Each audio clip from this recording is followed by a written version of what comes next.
Bonjour, c'est Christian Pesset.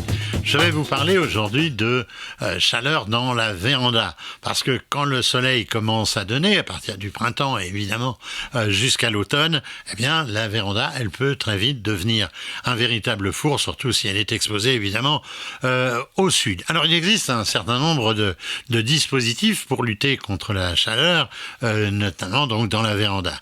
Alors évidemment, il faut aussi y penser quand on achète une véranda, quand on la fait construire, parce que le choix à ce moment-là du vitrage est évidemment essentiel pour limiter la montée en température à l'intérieur de celle-ci. Alors il y a un double vitrage, c'est pratiquement c'est même pas pratiquement, c'est toutes les vérandas aujourd'hui sont évidemment en double vitrage, mais il y en a une qui est un vitrage plutôt qui est en isolation renforcée, c'est ce qu'on appelle un VIR ou un vitrage à contrôle solaire. Il y a un double vitrage avec une vitre extérieure qui est enduite de particules métalliques qui réfléchissent jusqu'à 80% du rayonnement solaire. Évidemment, ça permet donc de filtrer les rayons infrarouges tout en conservant la luminosité. Alors c'est un surcoût, mais à la longue, on voit qu'on n'a pas fait une erreur en prenant ce type de vitrage. Alors ces vitrages, ils évitent évidemment l'effet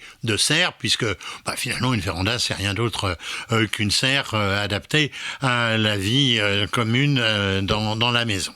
Alors sur une véranda existante, les stores intérieurs ou extérieurs sont une première barrière contre la chaleur. C'est quand même très important sous la toiture, mais aussi sous les parois latérales. Moi, par exemple, j'ai au-dessus de ma véranda un storeban classique, comme vous l'auriez sur une terrasse, et j'ai des stores en rouleur, tout simplement verticaux, l'un et l'autre de couleur claire, et même les stores verticaux, ils sont carrément blancs, pour éviter la surchauffe, puisque le blanc, comme vous le savez, renvoie les rayons du soleil, contrairement au noir, évidemment, qui les absorbe. Alors le noir, c'est souvent joli, mais c'est pas fait pour ça.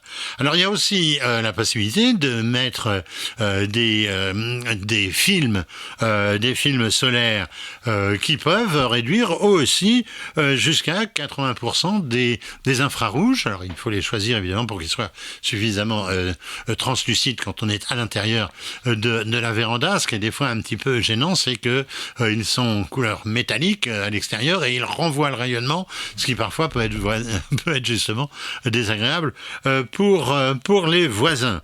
Alors bien sûr, une bonne aération reste la meilleure solution. Je vois par exemple dans ma véranda, que je n'ai pas fait construire, mais que j'ai trouvé quand j'ai acheté la maison, il n'y a qu'un petit vasistas. Donc il y a une grande porte, mais du coup, c'est pas très facile à réguler. Donc il faut aussi voir cela. Alors la dernière solution, c'est aussi la climatisation. Du coup, moi, c'est ce que j'ai. J'ai une climatisation mobile dans ma véranda, mais évidemment, c'est coûteux puisque ça consomme là pas mal d'énergie. Donc on en limite l'utilisation. Et puis, il faut bien le dire, c'est bruyant parce que, en plus, on est dans un espace clos avec des vitrages autour. Donc, c'est le principal inconvénient dans ce type. Alors, si on a une véranda qui n'a pas de vitrage supérieur, ça existe aussi, évidemment. On peut avoir des vérandas qui n'aient seulement que les parois latérales vitrées. Alors là, il faut faire attention aux matériaux qu'on utilise parce qu'il existe des panneaux sandwich ou en polycarbonate, et là on a un éclairement qui sont spécialement prévus pour faire barrière donc à la chaleur.